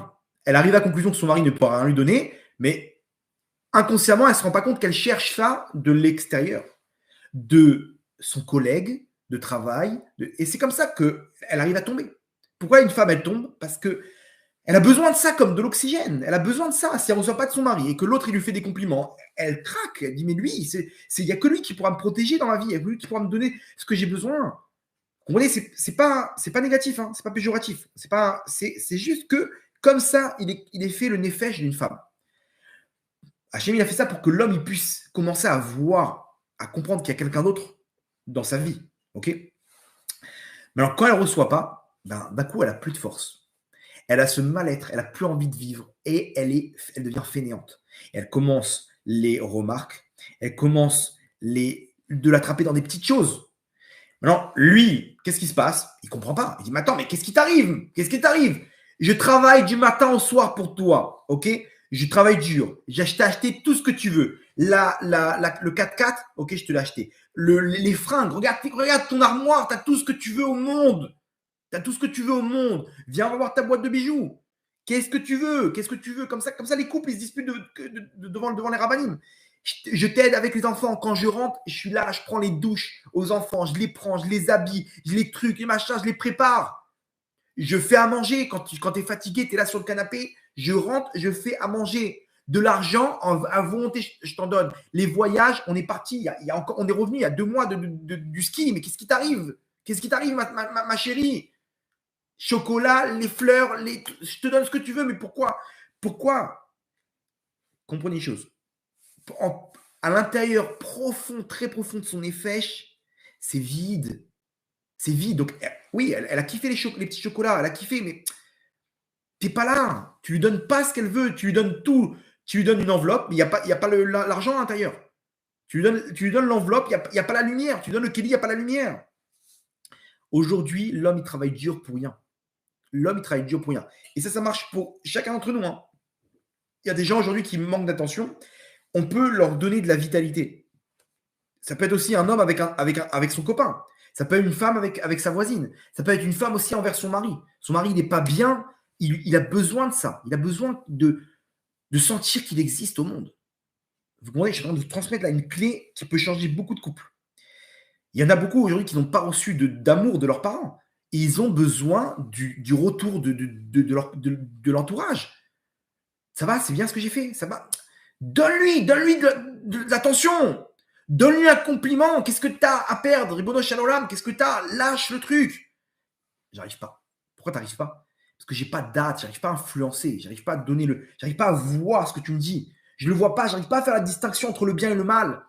J'arrive pas à voir ce que tu as fait, Matsadika. Je suis désolé, je te demande pardon, j'ai pas de date. J'arrive pas à voir tout ce que tu as fait pour moi. Imaginez-vous toute la journée, elle a une chose en tête, elle attend son mari. Enfin, je vais pouvoir parler avec lui, je vais pouvoir échanger avec lui, il va pouvoir m'écouter, il va pouvoir me donner de l'attention. C'est tout ce qu'elle veut. Quoi, c'est pas bon mon repas? Il la regarde, mais c'est des pâtes, Tzadika, c'est des pâtes. Je sais pas ce que tu veux. Non, mais ces pâtes-là, c'est ma vitalité. Les pâtes pour les pâtes, j'en ai rien à battre. J'ai juste toi. Est-ce que je suis importante à tes yeux, oui ou non? Et là, par contre, quand lui, il est là, il a ce soleil en lui, il peut influencer, il donne de la vie, il peut ressusciter sa femme, il peut ressusciter sa femme, il peut ressusciter ses enfants, il peut ressusciter les gens autour de lui. Tu peux être un soleil dans le monde. Tu peux, par toi, Hachem, il peut transmettre la shrina. Sinon, ta femme, elle se déconnecte de toi, généralement, et elle le déteste. Elle le déteste. Parce qu'elle sait très bien qu'il a la clé, mais il ne veut pas lui donner. Aide-moi, sors-moi de là. Tu as la corde, jette-moi la corde. Hein? Qu'est-ce que tu dis, chérie? Je vois pas de quoi tu parles. La corde. Mais non, elle ne peut pas dire donne-moi de l'attention. C'est rabaissant pour une femme. Elle ne peut pas dire. Elle veut que tu sois un prophète. Et lui, il est là, je ne comprends pas. Je t'ai amené au cinéma l'autre jour. Qu'est-ce qui t'arrive? C'est pas de l'attention. Elle veut pas de ça. Elle veut pas de ça. Ouais, mais t'as kiffé. Oui, parce que techniquement, une femme, c'est une femme. Elle a besoin de ce côté matériel. Mais toi aussi, ouais, mais vous comprenez dans quelle impasse on est? Et donc, 2 tiers de divorce. 2 tiers de divorce. Rabota, écoutez bien. Vous pouvez aller voir les meilleurs conseillers au monde sur le couple. Ils pourront donner tous les conseils. Si l'homme il n'est pas actif, il influence pas, il n'a pas du date, ça va le mener nulle part. Alors, tu peux essayer. Commence à donner des compliments. Commence à rentrer du date en toi. Commence à voir le bien. Vous regarde. Tu rentres chez toi, regarde ce qu'elle fait pour toi. Regarde, donne des compliments. Complimente-la. Remplis-la. Tu te rends pas compte, tu la remplis. Tu lui donnes de la vie. Toi aussi, Matsadika, donne-lui des compliments, donne-lui de la force. Tu vois qu'il n'arrive pas à te complimenter. Tu seras gagnante de ça. Non, c'est à lui de me. Ok, alors on reste coincé. Et à la fin, on arrive, il n'y a pas de solution. Il n'y a pas de solution. La seule solution, c'est ça. C'est de faire entrer le soleil dans ton cœur. Commencer à éclairer ta femme. Commencer à éclairer ta famille.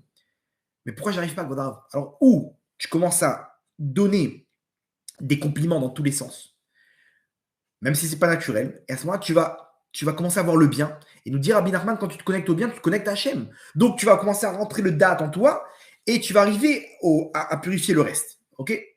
Bien entendu, connecte-toi aussi avec la Torah. Des cours de Torah, ils vont te donner toutes ces infos. Très bien. Et après, ça va suivre. Après, t'inquiète pas, Hachem, il va te donner un petit tikkun shovavim, il va t'amener là-bas, il va t'amener dans les épreuves qui vont te réparer, ils vont te faire tchouva, et tu vas réparer la brique, et automatiquement, après, tu vas alimenter le date naturellement. D'accord? Sinon, sois kadosh. Commence à faire tchouva sur toutes ces fautes-là. Il n'y a plus de semence en vin, il n'y a plus de zéra, il n'y a plus rien. Quand tu enlèves tout ça, tu rends du date. Quand tu rends du date, tu deviens un autre homme dans la maison. Et là, c'est le retour que j'ai eu, et c'est pour ça que ce cours, il vient par rapport à ça. Une vingtaine de personnes, ils m'ont dit que Vodarav, j'ai retrouvé ma femme. J'ai retrouvé ma femme. Ma femme, elle a vu un autre homme en moi. Elle a senti que j'ai retrouvé mon date. Et d'un coup, ça marche. D'un coup, je lui dis une phrase, elle me regarde avec un sourire. Elle dit, mais tu n'étais pas comme ça avant. Comment? Mais t'as du date. T'as retrouvé ton date. Tu as retrouvé ton date, Rabotaï. Si Hachem nous donne le mode d'emploi, on est attiré par ce monde matériel de dépravation. On a grandi dans la dépravation. On a grandi, le mec qui trompe sa femme, c'est naturel pour lui. Il kiffe, ouais, ça va, ok. Tu seras vide toute ta vie. Tu as perdu ce monde-là et le monde futur. À l'instant T, tu kiffes. À l'instant T, tu kiffes. Il n'y a pas de problème. Mais sache une chose, que à la fin, tu seras frustré, tu ne seras pas bien, tu auras ce mal-être, tout le monde va te détester. Tu seras perdu dans ce monde-là. Et alors, le monde futur, c'est du kafakela dans tous les sens et du Gainam qui t'attend, Gilgoulim et compagnie. Pourquoi? Qu'est-ce que tu as gagné? Sois intelligent. Sois intelligent. Tout de suite, tu vas souffrir, tu vas travailler, tu vas appliquer le mode d'emploi, la Gdusha. Tu vas arrêter toutes les bêtises. C'est une souffrance. Je te comprends. C'est dur. On a grandi dedans, il n'y a pas de problème. Mais tu seras gagnant. Pourquoi? Parce que tu fais rentrer le soleil dans ton cœur. Tu vas devenir un influenceur. Tu vas rentrer du date. Ta femme, elle sera fan de toi.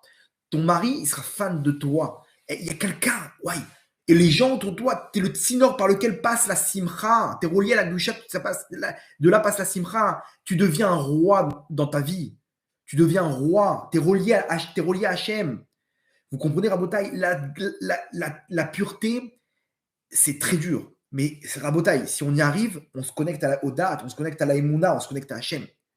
Comprenez une chose, si on applique les règles, on peut transformer notre vie. On peut décréter de notre vie d'être un Gan Eden sur Terre. Un Gan Eden sur Terre. Pour ça, Bezrat Hachem, on va essayer de mettre avec ma femme des formations de Ta'at HaMishpacha, de pureté familiale. Le Tikkun HaShovavim, on va essayer de réparer le maximum de personnes, diffuser ça. Vous connaissez des gens qui ont des problèmes dans leur couple? La Gdusha.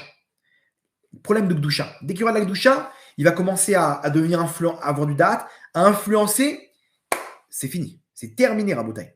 Tu peux aider ta femme. Aide-la. Tu peux aider ton couple. C'est comme quelqu'un, il peut. Il donne, comment dire? Il peut donner un rein à sa femme. Sa femme, Loaleno, elle a un problème de rein. Il faut faire un don de rein.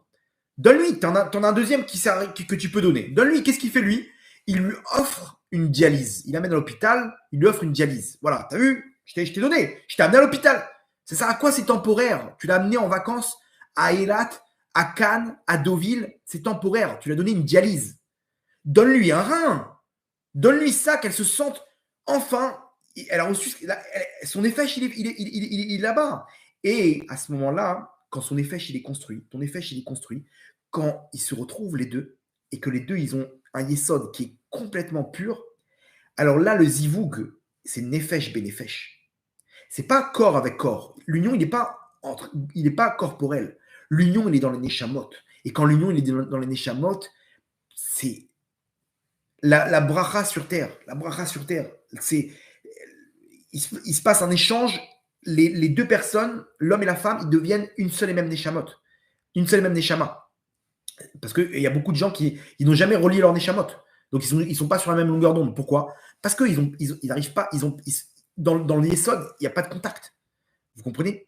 Rabotaï, je sais que ce cours-là, il ne va pas parler à beaucoup de gens parce que c'est pas pour nous, quoi. La Gdusha, on est dans un monde aujourd'hui, c'est trop. Mais celui qui arrive à appliquer ça, je peux vous dire qu'il peut changer sa vie. Quand on est marié, c'est pas compliqué. On a juste changé nos habitudes. Il y a un mode d'emploi qu'Hachem me demande d'appliquer. Les gens, ils l'ont fait après le Tikkun Shevavim, ils sont heureux. Ils sont heureux, Rabotai. Ils sont heureux. On peut le faire. Celui qui arrive à réparer son Yesod, il se donne du date. C'est ce qu'il avait David Ameller. David Ameller, pourquoi il était roi? Parce qu'il essayait de le faire. Il essayait de réparer le Ham Israël, de rajouter de la pureté. Quand tu rajoutes de la pureté, tu as du date. Quand tu as du date, tu as un roi. Tu es un roi. Combien ça nous manque, ça? Et quand ça passe par toi, la simra des autres, donc toi, tu es le premier gagnant. Tu es le premier gagnant, tu te sens bien, tu es équilibré dans ta vie. Sois un soleil autour de toi. Sois un soleil pour les gens. Connecte-toi avec cette doucha. Tu te connectes à la simra, c'est naturel. C'est naturel, Rabotaï. Les gens, ils sont en train de courir derrière des ch'touillottes, derrière des bêtises, derrière de la futilité. Ça nous amène rien, ça nous amène que dalle. Sois un soleil. Et celui qui fait ça, il peut changer complètement son couple. Je mets au défi une personne maintenant de faire ça, de prendre, soit de réparer au niveau de la bride, soit dans son date. Commence à dire à ta femme, commence à lui donner un peu d'attention. Commence à remplir les gens autour de toi. Tu vas voir comment les gens ils vont devenir fans de toi. Il y avait une histoire un jour dans une communauté en Turquie. Ça, il ramène le Rav Arush dans le livre le Gana Emouna. Non, je crois que c'est sur le Shalom Bayit. Il ramène comme ça une histoire d'un des membres de la communauté qui va voir le Rav. Il lui dit que voilà, Rav, j'ai une question à vous poser. Comment faire en sorte pour que ma femme, je vous lis dans l'oreille, hein, elle meurt. J'ai envie de me débarrasser de ma femme, elle me rend la vie, c'est un enfer. Comment je fais, quoi, Rav? Le Rav y réfléchit, il dit il y a une solution.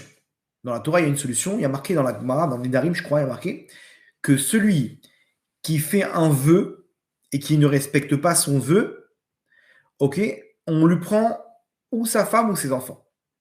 Ok, donc fais un vœu fais un vœu, c'est un don, ok, et bien entendu, on fait le vrai truc, hein, avec des témoins, avec un contrat, et en même temps, tu réalises pas le don, ok, ce que tu as promis pour la Torah, et ben voilà, on te prendra ta femme, d'accord? Tu le fais bémézide. Quand on n'a pas fait exprès, le mec il a oublié et tout, on n'est pas là-bas. Hein, n'imaginez pas, mince, j'ai oublié, peut-être que je devais payer plus. On parle de quelqu'un qui a fait exprès. Il fait exprès, il est mézide. Mézide, il fait exprès. Donc d'accord? Vodara, vous êtes un génie. Vous êtes un génie. Maintenant, le Rav, c'était vraiment un génie parce que il savait que cet homme-là, c'est une barre de fer. Et la synagogue avait besoin d'un mikvé pour les femmes. Il lui dit, regarde mon sadique, ce qu'on va faire, c'est que tu vas pas faire un don de 200 $. Un truc, pour qu'on t'enlève ta femme, il faut que ce soit un don incroyable. Tu vas t'engager à fournir le mikvé de la synagogue. C'est-à-dire que Vodarav, le mikvé, on parle de 800 000 shekels. Ok, tu es prêt à investir ou pas? Ben non, mais rassurez-moi, à la fin, je ne vais pas investir. On est d'accord que si tu veux que ta femme, elle parte, tu ne payeras pas. Ok, alors je prends le mikvé. D'accord, donc viens, on va signer. Il ramène 2 témoins. Ce mikvé, tu regardes, je te montre le catalogue. Ok, ça c'est le bassin, ça c'est le truc. D'accord, tout ça, total 800 avec les taxes. D'accord, 800 000. Tu peux signer, les témoins. Ok, je m'engage à offrir le mikvé pour la synagogue. Ne dis pas Blinéder, c'est très bien, magnifique. Super, il signe.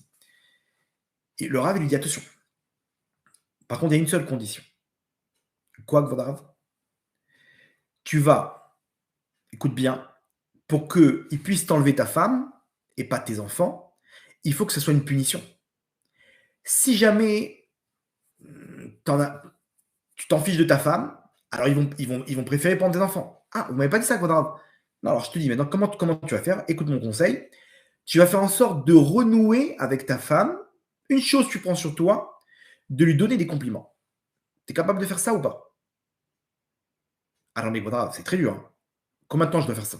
Parce qu'il n'y a rien de bien chez elle. D'accord? C'est un monstre. Vous voyez un monstre? C'est un monstre. Donc, comment je peux faire ça? C'est absurde de mentir. Je fais quoi? Non, tu cherches des vrais compliments. Il y a bien quelque chose qu'elle a fait dans la maison. Sur elle, un truc que tu remarques. J'ai remarqué cette petite barrette sur tes cheveux. D'accord? Un petit truc. Tu fais ça et ça va renouer quelque chose. À ce moment-là, ce sera dur de te l'enlever, entre guillemets, et c'est là qu'ils vont intervenir dans le ciel. D'accord? Ok, combien de temps? Prends une semaine sur toi. Une semaine, c'est trop gros. Impossible. Non, non, non, pas du tout. Bon, 3 jours, tu peux? 3 jours. Allez. D'accord, je prends sur moi, Kvadara. Il rentre chez lui, il est tout content. Sa femme, commence à crier les assiettes. Hop, il évite l'assiette. Et il dit, ma chérie, mais c'est quoi ce lancer là? Jamais t'as réussi à me toucher là. Si je m'étais pas baissé, tu m'aurais décapité. Ah ouais, tu trouves? Bah ouais. Bon, au début, il était un petit peu, il savait pas comment s'y prendre. Après, il arrive, il dit, ouais, dis-moi, la cuisine, elle est nickel, hein. C'est vrai, elle avait tout nettoyé. Ah ouais? Elle commence à fondre. Quoi, tu trouves? J'ai nettoyé tout à l'heure. Ouais. Et j'aime beaucoup aussi ce truc-là, ce haut-là que tu as mis. Ah ouais, mais je l'ai acheté l'autre jour. Tu te rappelles quand tu. Ouais, et là, comme ça, il commence. Il s'assoit. Elle me dit, dis-moi, tu restes manger avec moi, hein, elle commence à fondre, sa femme. Et lui, non, il n'a pas du tout envie de rester avec elle. Il sait très bien comment ça va se passer. Ouais, rapidement et tout. Et il mange. Waouh! J'avais jamais goûté un repas aussi bon. Mais qu'est-ce qui s'est passé? T'as vu? En fait, je t'explique. Je me rappelle que tu avais aimé ce poulet-là. Et il commence à des compliments, des compliments. Le lendemain, il se réveille. Sa femme lui a préparé un petit repas avec une petite lettre. Merci pour la soirée d'hier soir. Ça faisait longtemps que je ne m'étais pas senti aussi bien. Je ne sais pas ce qui s'est passé, mais elle commence à il commence à craquer lui aussi. Et il vient comme ça, il lui réécrit une lettre et il lui glisse comme ça sur le truc. Mais de cette lettre-là, il lui laisse un petit cadeau. Va dans tel endroit, je t'ai laissé un petit truc, une petite attention et un petit truc et un petit chocolat là-bas, un petit truc. Il rentre avec des fleurs et l'amour revient. Ils retombent amoureux les deux. 3e jour, ils partent en vacances. Carrément, il apprend, il dit allez, je t'emmène, on part. Ils sont au restaurant, il dit je t'emmène, on part toi et moi. Comment ça, on va dormir où? On part à l'hôtel. Et ils partent comme ça. Et là, d'un coup, sa femme dit attends, j'ai mal au ventre, je peux pas. J'ai une pointe dans le ventre. Comment ça? Qu'est-ce qui t'arrive? Ça va, ma chérie? Il est au petit soin et tout. Il dit je sais pas ce que j'ai, je me sens pas bien et tout. Amène-moi voir un médecin. Il part aux urgences. Ils font une radio. Il y a un très gros problème. Il y a une infection, il y a un truc, machin. Les médecins, ils sont en panique. Écoutez, si on n'arrive pas à trouver le traitement qu'il faut, dans les heures qui suivent, elle peut nous lâcher. Quoi? Bougez pas. Ils foncent voir le Rav. Vodarav, aidez-moi. Qu'est-ce qui se passe, mon sadique? Ma femme, elle est entre la vie et la mort. Ah, ben, c'était plus rapide que prévu. Quoi, maintenant? 3 jours, ouais. Il dit, comment ça, c'est plus. Mais vous êtes fou, Vodarav. Et rappelle-toi, le contrat.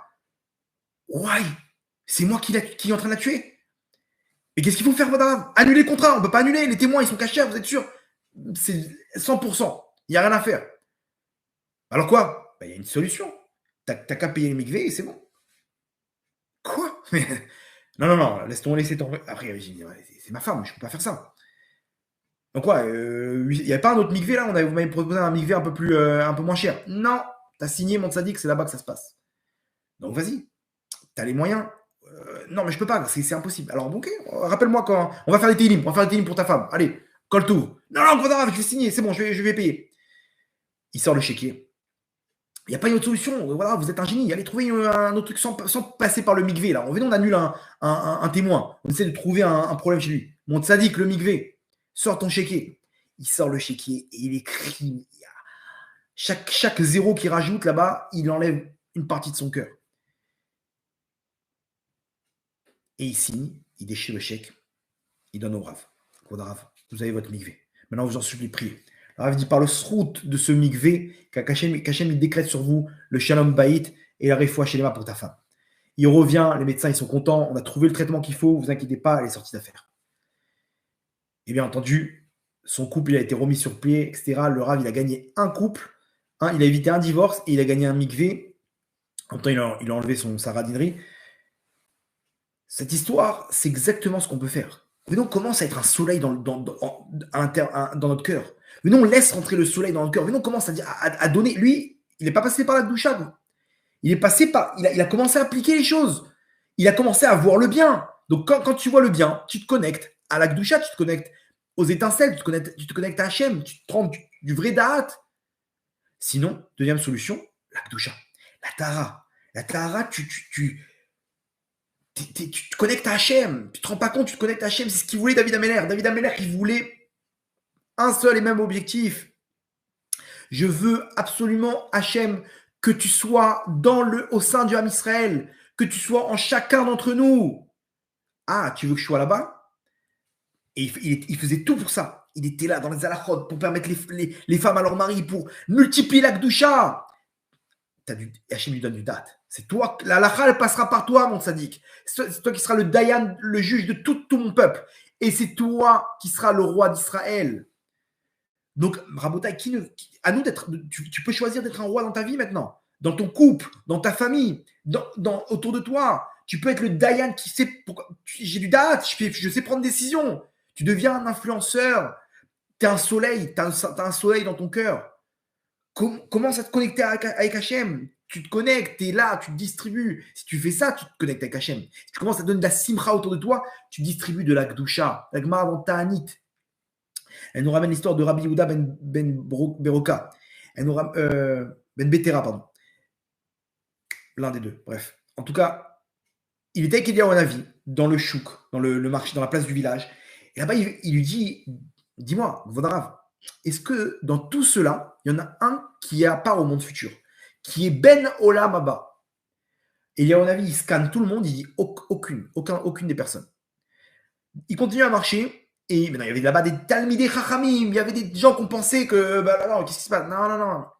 Il manque quelque chose. Ils sont pas, et peut-être que plus tard, ils le seront, mais tout de suite, à l'heure actuelle, personne. Il y en a, de leur vivant, ils sont déjà Ben Olam Haba. Ils ont déjà leur Neshama qui est relié au Olam Haba. Ils sont déjà reliés à Hachem. De leur vivant. Il y en a, ça se décide à leur mort. Est-ce que tu vas aller tu vas avoir part au monde futur ou pas? Et on fait le calcul. Mais il y en a, de leur vivant, ils sont déjà connectés. Là-bas, il n'y avait personne. D'un coup, il marche, il voit deux mecs marcher. Il leur dit, tu vois ces deux-là? Ils sont nés au Olam Haba. Alors à ce moment-là, le Rav, il court, je vous en supplie, Mama Serem, donnez-moi qu'est-ce que vous faites dans votre vie? Il n'y a rien, on n'a rien de spécial.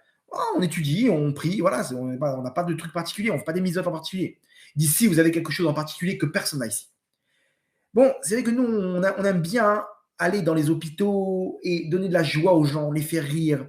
Dès qu'on voit quelqu'un qui est triste, on est là-bas, on veut lui donner de la Gdusha, on veut lui donner de la Shrina, parce qu'il y a marqué que quand quelqu'un il est triste, alors il est relié à, il y a marqué Imo Anochi Betsara, Hachem, il souffre avec lui. Donc quand on le réjouit, on réjouit aussi la Shrina, on réjouit Hachem, on donne la joie à Hachem.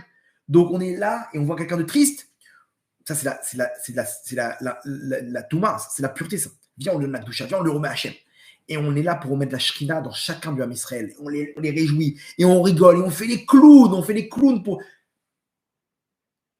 Et là, il a compris.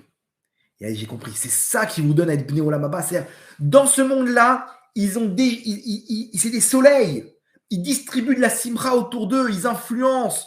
Donc, Hachem, il leur donne du da'at, qui est le da'at qui les relie à Hachem. Donc, ils sont déjà Bnei Olam Haba. Ils sont déjà là-bas. Ils sont reliés par le da'at à Hachem. Ils ont le keter. Ils sont rois dans leur vie. Ils sont Ben Olam Haba. Tu veux être Ben Olam Haba, sois un soleil dans ton cœur. Commence à faire exactement ce qu'ils font déjà avec ta femme.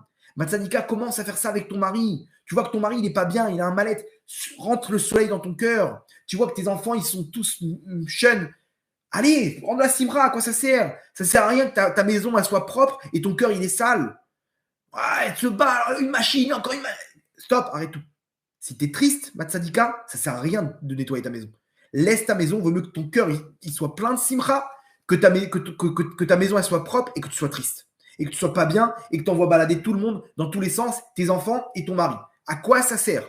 À quoi ça sert? Demain, ta maison elle sera dans le même état. Mais ton couple, il est perdu. Pourquoi? Comprends dans ton da'at, commence à influencer, commence à donner des compliments, commence à donner de la joie autour de toi. Celui qui fait ça, il est Ben Olam Haba. Ben Olam Haba. Et c'est ça qu'Hachem il attend de nous. Donc, dans notre da'at, qu'on n'abandonne pas Hachem, ne faut pas tomber. Il ne faut pas tomber. Il faut qu'on commencerait à construire que Hachem, il est avec nous. Hachem, il est là et Hachem, on ne peut pas tomber dans l'impureté. On ne peut pas. On est relié à Hachem. Celui qui fait ça, dans son da'at, qui commence à influencer autour de lui, il a tout gagné. Sinon, deuxième solution, rentre dans l'Akdoucha. Rentre dans l'Akdoucha. Arrête tout ça. Fais tchouva. Sors de toute cette impureté. Sors. Aujourd'hui, c'est un discours qui n'existe pas, ça. C'est un discours qu'on parle de Kdoucha, de Tsniout. On se fait envoyer balader par des rabbinim. Je me fais envoyer balader par le tikkun shovavim. Ok. Comprenez bien que tous les rabbinim n'acceptent pas ça. Les gens, ils sont là, ouais, on n'est pas là pour jeûner, on n'est pas là pour donner de la tzedaka, les gens, ils n'ont pas les moyens. Mais le mec, il vient de payer $2000 maintenant, ok, de 3 jours dans un hôtel. Il s'est saigné pour payer l'hôtel. Mais pourquoi? Pour avoir un mois de tranquillité. Là, il a payé moitié moins cher de tzedaka, il a racheté ses jours de jeûne et toute sa vie, elle va changer maintenant. Il n'aura plus besoin de vacances parce qu'il sera tout le temps bien, il a ce soleil dans le cœur. Non, on ne jeûne plus aujourd'hui, on est faible. On est faible pour jeûner. On est faible pour jeûner, mais qu'est-ce qui vous arrive? C'est quoi un jour de jeûne? On le fait le jour de jeûne du matin au soir. Qu'est-ce qui t'arrive? Tu prends ton petit café le matin avant le lever du soleil, tu finis à 5 h de l'après-midi. Makara, pourquoi on prend les gens pour des handicapés mentaux? Vous comprenez? Et les gens, ils sont là. Non, le Harizal, il n'a pas dit pour les femmes. Mais réfléchis, parce qu'il n'y a que la semence en vin. Et un Dayan qui me dit, c'est écrit où que les femmes, elles doivent. Mais je lui ai dit, vous avez déjà ouvert le livre du Harizal, Sharouar Kodesh? Non. Mais alors, comment tu peux. On n'est pas selon l'Alacha maintenant, on est selon le Harizal. C'est le Harizal qui donne ça. Et il s'est avéré qu'il n'a jamais ouvert un livre du Harizal. Ah, il ne savait pas. Ah, je ne savais pas, je croyais que le Tikkun Jaïf, c'était que pour la semence en vin. Non, c'est aussi pour Nida. Nida, il n'y a pas des chevavot. Goya, c'est quoi? C'est que les hommes, le Goya? Il n'y a pas des femmes qui peuvent tomber avec des non, Nida, c'est que l'homme. Et je lui montre, regardez, tac, tac, tac, tac, tac. Je lui montre Rabbi Yehuda Taya, le Ben Ishraï, comprenez? Mais moi, il y a un truc qui me dérange. Marpat lecha. Qu'est-ce que tu t'en fiches? Qu'est-ce que tu t'en fiches? Quoi? C'est grave de jeûner. C'est grave de payer la tzedaka. Au pire, elle a jeûné cette femme. Au pire, elle a donné la tzedaka. Quoi, il y a une avéra quelque part là? La Gdoucha, c'est compliqué. La Gdoucha, c'est compliqué. Je vous dis, quand je parle de tsniout avec des rabbanim, j'ai l'impression d'être un extraterrestre. J'ai l'impression d'être un fou furieux. Il y a des règles, même dans les perruques. Tu peux pas me dire ce que tu veux. Le perruque d'aujourd'hui, c'est une catastrophe, Rabotai, c'est une catastrophe. Je suis pas dans la lacha. Je suis pas dans la lacha, je suis dans la Gdoucha. Dans la Gdoucha, il y a un problème. Comment je suis obligé de me justifier pour ça? Et les gens, ils me font passer pour un débile. Rabotai, vous savez pourquoi?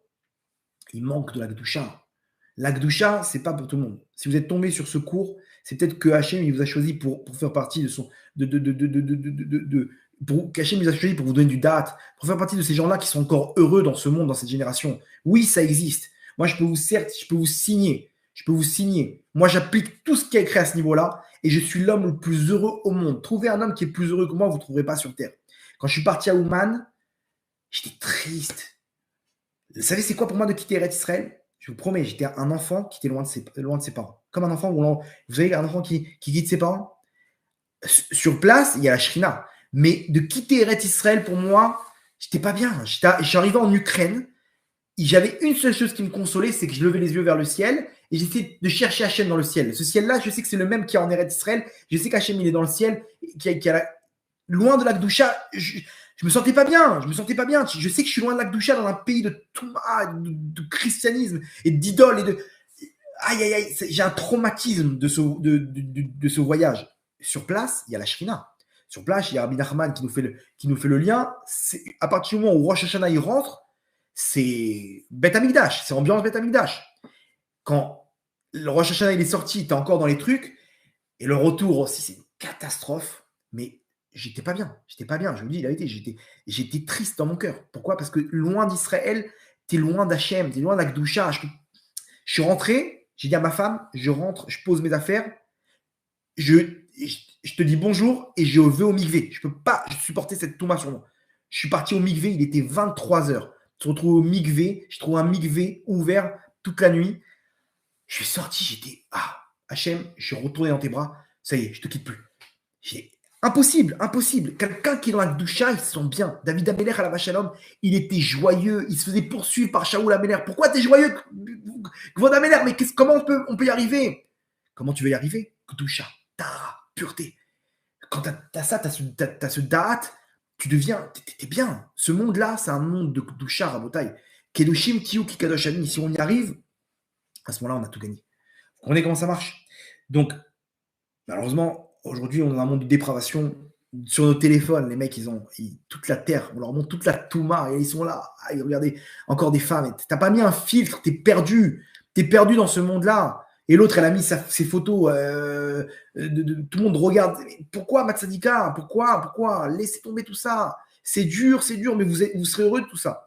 Le Da'at, ça y est, t'as changé ta vie. Comment entrer du Da'at? Gdoucha. Tu peux utiliser de ton côté, d'essayer de commencer à donner aux autres, de commencer à voir le bien, de commencer à donner des compliments. Ça marche aussi. Hachem, il va t'amener aussi, mais c'est relié les deux. Rabotai. Celui qui arrive à contrôler son date, il sera amené à avoir la réparation totale de sa brite. Homme comme femme. Celui qui, maintenant, on peut prendre le chemin inverse. Celui qui répare les avérotes, tout ce qui est avérote adultère et qui répare sa brite, qui fait le tikkun de sa brite, il arrive aux dates. À vous de choisir. Je vous laisse la clé entre vos mains. À vous de choisir. En tout cas, c'est ce qu'Hachem il attend de nous pour arriver Bezrat Hashem jusqu'à lui et d'arriver à la Géoula Berachamim Bezrat Hashem pour chacun d'entre nous, individuellement et pour tout l'âme Israël. Je vous quitte avec une petite histoire. On peut enlever les ceintures. Ça y est, on enlève les ceintures. On va atterrir Bezrat Hashem. La Gemara nous ramène, je vais déjà ramener cette histoire, mais là vous allez comprendre comment ça marche. La Gemara nous ramène l'histoire avec Rabbi Akiva et Tornos Trophos. Tornos Trophos, c'était le dirigeant romain, ok, en Israël. Donc à l'époque, vous savez, Israël, c'était sous la domination romaine. Et Rabbi Akiva, il était très proche donc des sages romains, ok, et donc de l'empereur qui était présent sur place là-bas, il s'appelait Tornos Trophos. Chaque fois, ils avaient des débats, les deux, et Rabbi Akiva, il le mettait tout le temps KO. Tout le temps, il l'humiliait, il le rendait fou. Chaque jour, il est rentré, il était énervé, ce Tornos Trophos. Sa femme lui dit qu'est-ce qui t'arrive? Il dit ce Akiva, le rabbin des Juifs, là, il me rend fou. Ce mec-là, il est trop fort. Il est trop fort. Il arrive tout le temps à jongler. Tac, tac, tac. Je lui ramène des. Et les Black Man, on a plein de débats entre les deux. Et chaque fois, Rabbi Akiva, il arrive à s'en sortir. Et aujourd'hui, il m'a humilié. Sa femme me dit, dis-moi, tu veux que, si tu me permets, je peux l'humilier moi aussi. C'est-à-dire, laisse-moi, je prends 2 filles avec moi, on part à 3. Un homme, c'est un homme, ok? Un homme, c'est un homme, je le fais tomber, et après, tu auras le plus beau des dossiers entre les mains, et tu pourras l'humilier devant tous ses copains rabbins. Ok, on fait un truc comme ça, ouais, c'est génial. Tu me donnes l'autorisation? Bien entendu, elle n'avait pas besoin de son autorisation, là-bas, c'était la dépravation totale. Lui, il trompe sa femme, elle trompe son mari. Genre, officiellement, quand même, ok, vas-y, carte blanche, ma cocotte. Et elle part. Alors, imaginez-vous, il autorise sa femme à le tromper avec Rabbi Akiva. Elle prend 2 des plus belles femmes, des servantes qu'elle a avec elle, les plus belles femmes, habillées, vous avez compris, comme il fallait, parfumées, et elle récupère la clé de la chambre de Rabbi Akiva. Rabbi Akiva est dans un espèce d'hôtel là-bas, d'auberge. Il rentrait chez lui le soir, ok, quand il était présent près de l'empereur. Il rentrait chez lui dans son hôtel, et là-bas, elle a récupéré la clé. Elle s'est installée sur le lit avec les 2 femmes. Rabbi Akiva, il rentre, il sent une odeur bizarre, qu'il ne connaît pas, de parfum. Il allume la lumière, et il voit quoi? Il voit 3 femmes, donc vous avez compris la situation, dans sa chambre.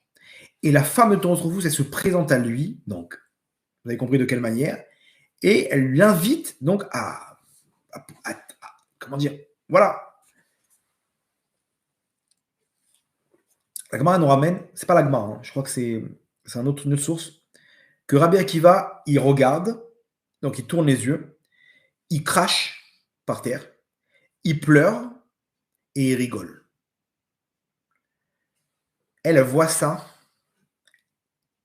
Dans son cœur, il y a eu un switch complet. Elle prend son peignoir, elle se couvre, elle dit Gvodarav, et maintenant lui, il va pour s'en aller. Elle lui dit Gvodarav, reste ici. Qu'est-ce qui se passe? Quoi, on vous plaît pas? C'est ça le problème, c'est ça le truc? Je veux comprendre. Juste une question.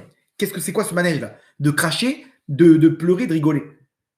Alors les autres femmes, elles sont parties, machin, elles voyaient qu'il n'était pas à l'aise.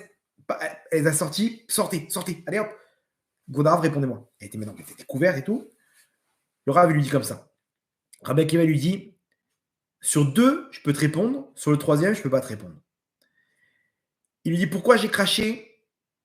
Il lui dit parce que, regardez comme c'est fort. Hein. Il dit quand mes yeux ils ont regardé la beauté, ils ont regardé ta beauté, automatiquement il y a une attirance. Donc dans le da'at, il a tout de suite bloqué ça. Il a bloqué de dire, il lui a dit, je ne pouvais pas fauter envers mon Dieu. Akadosh Baruch Hu, il est trop bon. C'est Akadosh Baruch Hu, j'ai la shrina en moi. Si je tombe avec toi, il n'y a plus de shrina. Donc dans mon cerveau, j'ai bloqué, dans mon da'at, j'ai bloqué le truc. Maintenant, dans le da'at, quand on crache, la goutte qui aurait dû être créée par cette attirance qu'il a eue, un homme c'est un homme, il a eu cette première attirance. Cette goutte, je l'ai sortie par la bouche et pas par un autre endroit. Donc, et comme ça, il dit le chida. Le chida, la vache il dit que si quelqu'un il a vu une mauvaise image, s'il crache, eh ben, la goutte qui aurait dû partir d'en bas, qui aurait dû être créée en bas, elle part de la bouche. Okay, parce que le date, il est en parallèle avec la bouche. Okay, donc, quand ça vient dans le date, il a craché. Donc, j'ai craché par rapport à ça. Ok, pourquoi tu as pleuré? Il dit, pourquoi j'ai pleuré? Parce que j'ai compris que cette beauté, c'est futile. Cette beauté, où elle va terminer? Comment il s'est dit dans son da'at que laisse tomber? Parce que il se dit dans sa tête, cette beauté-là, elle va aller dans le kéver, dans la tombe. Qu'est-ce que tu veux? Tu veux profiter de quelque chose de futile? On va tous s'unir dans la tombe. Qu'est-ce que je vais dire à Akadosh Baruch Hu à ce moment-là? Et j'ai commencé à pleurer en pensant que quoi? Hachem, je t'ai trahi. Donc tout de suite, il s'est calmé. T'as compris? Il a fait pleurer et le crachat, ça lui a bloqué le date. Et il dit, pourquoi t'as rigolé? Il dit, ça, je ne peux pas te dire. La Gemara nous dit, enfin nos sages nous disent par rapport à cette histoire que Rabbi Akiva, pourquoi il a rigolé? Parce qu'à partir du moment où il a pleuré et qu'il a réussi à bloquer ses sentiments par rapport à elle pour ne pas tomber, alors par Ruach HaKodesh, par esprit divin, on lui a montré que cette femme-là allait être ni plus ni moins que sa femme. Vous entendez? Dans quelques années, on lui a montré, celle-là, c'est ta femme. Et donc, il a rigolé de dire, mais quelle histoire de fou. Sa femme, elle était déjà morte depuis longtemps, Rachel. Et il comprend que cette femme-là, elle est en bas de l'échelle. Hachem, il la prend, il va l'amener tout en haut de l'échelle. On va devoir se marier, elle et moi. C'est-à-dire qu'il a compris que dans les Gilgoulim, ils doivent se marier ensemble. Et effectivement, parce que Rabbi Akiva, c'est le Gilgoul de Zimri Ben Salou, qui est tombé avec Cosbi Batsour de la mauvaise manière. Donc, il revient en tant que Rabbi Akiva et elle revient en tant que la femme de Tondre pour qu'ils se marient ensemble de la bonne manière. Ok? Écoutez bien la suite. Il s'en va. Elle est restée là. Elle lui dit, Kvodarav, avant que vous partez, j'ai une dernière question. Est-ce que je pourrais me convertir? Est-ce que vous pensez que j'ai une chance de me convertir? Il lui dit, bien sûr. Et il s'en va. Et elle est rentrée, elle a dit à son mari, elle a laissé une lettre à son mari, Rabbi Akiva, il est trop fort, je pars. Rabbi Akiva, il est trop fort, son peuple, il est trop fort, et son Dieu, il est invincible. Infini, je pars. Elle a quitté. Où elle est partie? Elle a supplié les sages d'Israël de lui enseigner la Torah, de connaître c'est qui Hachem, c'est qui Akadosh Baruch Hu, c'est quoi la Shrina. Quand je vois un homme qui rentre et qui est là, et qui est fort, et qui a cette influence, qui a ce da'at, c'est ça ce que je veux. Je veux pas même si c'est l'empereur de tout Rome, il a tout à ses pieds, il a l'argent, il est vide à l'intérieur, il s'en tape de moi, je sais très bien qu'il est en train de me tromper, je sais très bien qu'il ne sert à rien, le type. Mais quoi, mais regarde dans quel palace tu vis. Regarde dans quel palace tu vis. T'es folle ou quoi? Non, je veux pas un mec qui rentre le soir et qui met ses pieds sur la table avec son iPhone là-bas, comme ça, en train de tourner, qui me sert à rien. Je veux quelqu'un comme Rabbi Akiva, qui est là, qui a ce da'at, qui s'occupe de moi, qui me donne, qui a ce soleil en lui. C'est lui que je veux quelqu'un de fort. Lui, il pourra me protéger. Parce que lui, il est fort, il sait très bien. Ça, c'est permis, ça, c'est interdit. C'est quelqu'un qui a le date par rapport à son Dieu, par rapport à Akadosh Baruch Hu, il a la shrina en lui. C'est lui que je veux. C'est quelqu'un comme ça que je veux. Donc, je veux me convertir. Elle s'est convertie, elle est entrée en séminaire, elle est devenue tsanoua de la tête aux pieds. Imaginez-vous, la femme de l'empereur romain là-bas, qui, dans toute la dépravation de Rome, Leicester, elle est devenue Kodesh Kodashim, tsniout parfaite, la lumière sur son visage. Elle est devenue Kodesh Kodashim. Et Elle a retrouvé Rabbi Akiva. Il faut que je lui dise merci. Mais non, dans sa tête, c'est impossible. Impossible que de se marier avec lui. Elle lui dit, il faut que je lui dise merci. Vodarav, je suis désolé, je ne vais pas vous déranger. Je veux juste vous dire merci. Le Rav, il lui dit, pourquoi? Il dit, parce que c'est grâce à vous que je suis sorti de la Touma. Il était dans les profondeurs de la Touma et vous m'avez sorti de là-bas. Vous vous rappelez là-bas, à l'époque, avec la femme de Toros Rufus? C'était moi. Ouah, tzadika, quand la kavod, Hachem Ishmar Otar, Ezek Tzniut, Ezek Dusha.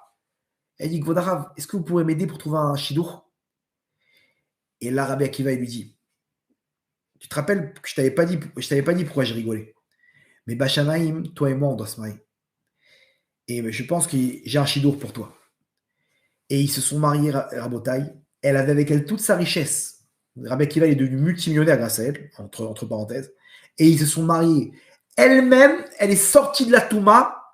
Elle est arrivée jusqu'au Da'at Elion. Rabbi Akiva, il nous dit le Harizal dans Sharagil Goulim, il est Keneged à Da'at des Gvurot, nous dit le Harizal. C'est le Da'at, Rabbi Akiva, c'est le Da'at, c'est de lui qui vient toute la Torah orale. Toute la Torah orale, elle vient, tout le Da'at, il vient de Rabbi Akiva. Quand elle a réparé son Yesod, elle est arrivée tout en haut Da'at. Lui, comment il arrive à son Da'at? Il ne bouge pas de là. Hachem, je suis avec toi, je ne tombe pas. Pourquoi Rabbi Akiva, Rabbi Akiva, il arrive à là? Parce qu'il était Kodesh Kodashim. Elle a compris ça, elle dit, je veux Hachem, je te veux Hachem. Elle a compris que ça passe par le Da'at. Elle a réparé ses fautes. Elle a fait tchouva. Elle a dû sûrement faire un petit tikkun shuvavim. Elle s'est mariée avec Rabbi Akiva. Elle est arrivée du plus bas de l'échelle tout en haut de l'échelle. Rabbi Akiva, c'est ce qu'elle voulait. Mais n'imaginez pas qu'elle aurait pu se marier avec lui. Vous comprenez, Rabotai? Ça, c'est la force. La force de la Shrina. La force de la Gdusha.